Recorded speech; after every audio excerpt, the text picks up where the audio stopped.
Hello दोस्तों, नमस्कार। तो कैसे हैं आप लोग? उम्मीद है आप सब बेहतर होंगे। मेरा नाम है भूपेंद्र वैष्णव और आप देख रहे हैं Bhupendra maths book review. Book review शुरू करने से पहले यदि चैनल पर नए हो तो चैनल को सब्सक्राइब कीजिए, बेल आइकन पर बटन दबाइए और अपने दोस्तों के साथ जरूर शेयर कीजिएगा।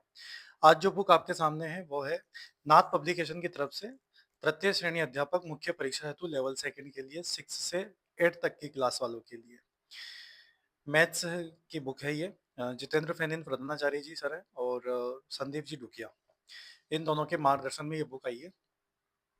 अगर मैं इसे साइड से देखूं तो इस प्रकार से बुक दिखाई देती है और अगर मैं इसे पीछे से देखूं तो इस प्रकार से हमारे को ये बुक दिखाई देती है।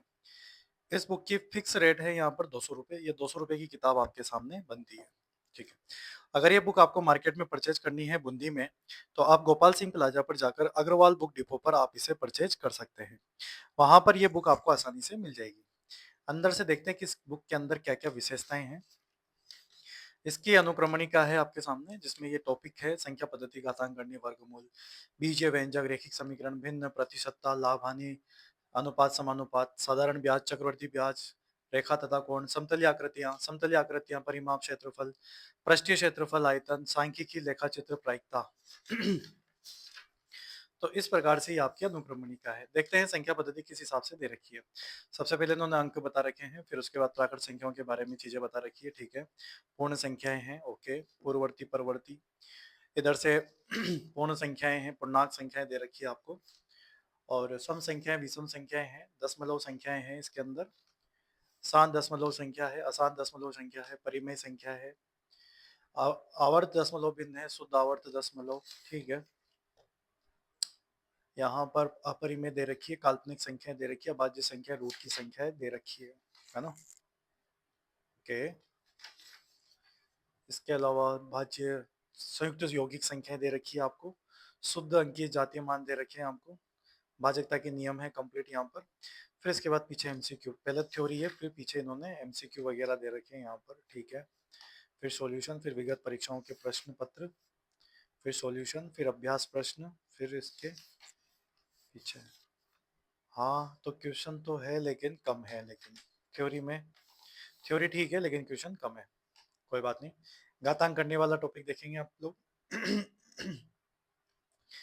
घातांक करने को इस हिसाब से इन्होंने यहाँ पर मैनेज कर रखा है, देख सकते हैं आप लोग। वही घात आधार वाला देकर पूरा टॉपिक करते हुए पूरी डिटेल समझा दी, और पीछे इन्होंने एमसीक्यूज दे दिए फिर यहाँ पर, फिर उसके सॉल्यूशन, विगत परीक्षाओं के प्रश्न साथ में दिए हुए हैं, ये ठीक बात। और पीछे अभ्यास प्रश्न और दे रखे हैं जिनके सॉल्यूशन आपके माथे है भाई साहब, बस इन्होंने एबीसीडी दे दी है यहाँ पर, है ना।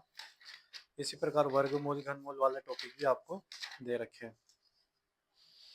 थ्योरी ठीक है बट पीछे क्वेश्चंस आंसर ज्यादा नहीं है, 10 10 20 20 क्वेश्चंस यहाँ पर दे रखे हैं, क्योंकि मैथ्स में तो जितनी आप प्रैक्टिस करेंगे उतनी ठीक है। विगत परीक्षाओं में कौन कौन से प्रश्न है, ये 15 20 क्वेश्चन यहाँ पर इसके दे रखे हैं, 15 20 ही उधर दे रखे हैं, और पीछे अभ्यास प्रश्न दे रखे हैं, ये जो तुम करते रहना फिर इनके आंसर, है ना। बीजीय व्यंजक और गुणनखंड है आपके, पूरा 9 10th वाला मैटर रहता है, वैसे भी आपको पता है।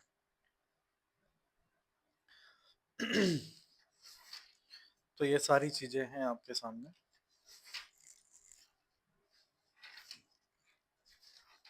द्विघात समीकरण, गुणनखंड प्रमेय, कुछ महत्वपूर्ण स्वरूप समीकरण, महत्वपूर्ण सूत्र वगैरह दे रखे हैं। ठीक है।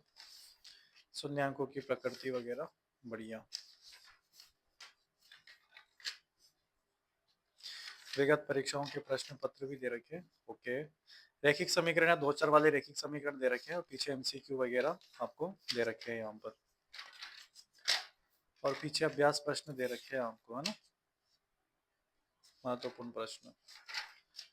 ठीक है। थ्योरी अच्छी दे रखी है, क्वेश्चन आंसर भी मतलब ज्यादा नहीं कहेंगे, इट्स अ नॉर्मल डिसेंट, मतलब ठीक ठाक दे रखे हैं, लेकिन इतने भी ठीक ठाक नहीं है कि भाई आप एग्जाम कवर अप कर ले, क्योंकि हमें प्रैक्टिस के लिए और भी क्वेश्चंस की जरूरत पड़नी चाहिए, तो उतने क्वेश्चन मुझे यहाँ पर नजर नहीं आ रहे हैं। ठीक है। और इतने भी कम नहीं है कि आपको मतलब बिल्कुल ही दिक्कत है, ठीक ठाक मात्रा में क्वेश्चन है, बट अब जैसे ये लाभ हानि वाले क्वेश्चन है आपके सामने, यहाँ 22 क्वेश्चन है, विगत परीक्षाओं के लगभग 16 हो गए, 38 क्वेश्चन और पीछे अभ्यास प्रश्न 38 और 17 कितने हो गए आपके पास यहाँ पर 55 क्वेश्चन। ठीक, ठीक है, अच्छी मात्रा में क्वेश्चन है। सो मतलब कम से कम 50-55 क्वेश्चन तो होने चाहिए हर चैप्टर में, ताकि प्रैक्टिस के लिए आपको टाइम मिले। तो ये बड़े चैप्टर है, तो इसमें बड़े अच्छे क्वेश्चंस दे रखे हैं, अच्छी बात है ये। सबसे अच्छी बात है कि इसमें विगत परीक्षाओं के प्रश्न पत्र भी दे रखे हैं, ताकि आपको पता लग जाए कि अभी तक आए हुए क्वेश्चंस में कैसे क्वेश्चंस, मतलब पेपर्स में किस प्रकार के क्वेश्चन आ रहे हैं एग्जाम में, है ना।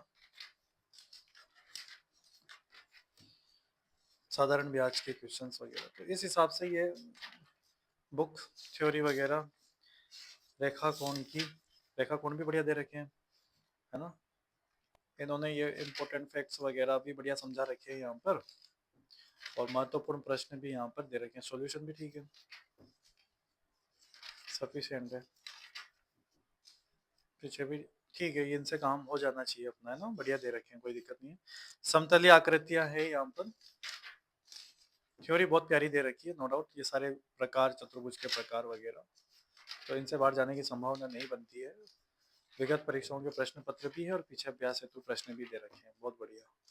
क्षेत्रफल आयतन है, क्षेत्रफल आयतन दे रखे हैं, सूत्र वगैरह है, क्वेश्चन हैं, सारी चीजें बढ़िया दे रखी है।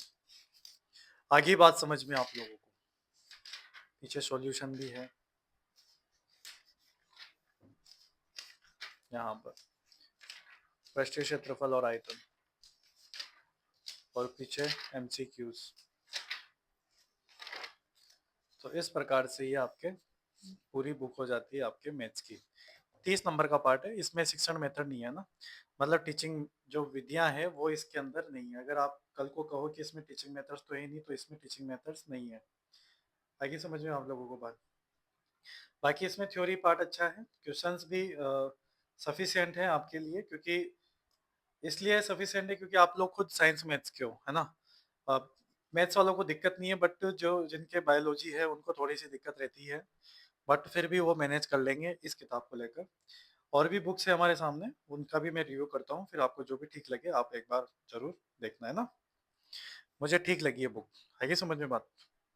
ओके चलो, बुक का रिव्यू कैसा लगा ये बताना जरूर आप लोग, और कमेंट करके जरूर बताइएगा कि आपको बुक कैसी लगी, और कौन सी बुक आपके सामने है जिसका मुझे रिव्यू करना है, वो भी आप जरूर बताइएगा, ठीक है।